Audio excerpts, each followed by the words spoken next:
സ്വർണ്ണവില ഗ്രാമിന് 120 രൂപ കുറഞ്ഞ് 11,540 രൂപയായി. പവന വില ഇപ്പോൾ 92,320 രൂപയാണ്. രാവിലെ പവന് 2,480 രൂപ കുറഞ്ഞിരുന്നു.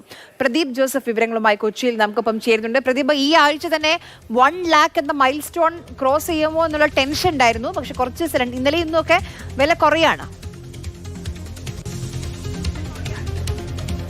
സ്വർണം ഒരു പവന് ഏതാണ്ട് 97,500 രൂപയോളം വന്നതിന് ശേഷമാണ് ഇപ്പോൾ വീണ്ടും താഴേക്കുള്ള പ്രയാണം തുടങ്ങിയിരിക്കുന്നത്.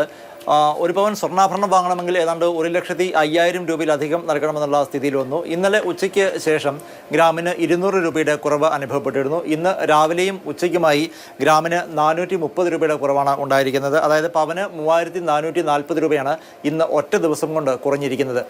അന്താരാഷ്ട്ര വിപണിയിലെ വിലയിടിവാണ് ആഭ്യന്തര വിപണിയിലും വില ഇടിവിന് കാരണമായി ചൂണ്ടിക്കാണിക്കപ്പെടുന്നത്.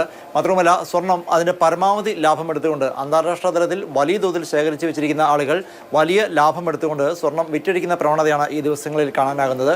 അതിൻ്റെ കൂടി ഫലമായിട്ടാണ് അന്താരാഷ്ട്ര വിപണിയിലും വില ഇടിവ് അനുഭവപ്പെടുന്നത്. തുടർന്ന് ആഭ്യന്തര വിപണിയിലും വില ഇടിവ് അനുഭവപ്പെടുന്നു. മാത്രമല്ല, രൂപയുടെ നില അല്പം മെച്ചപ്പെടുകയും ചെയ്യുന്നുണ്ട്. ഇതും സ്വർണ്ണവിലയുടെ ഇടിവിന് കാരണമാവുന്നുണ്ട്.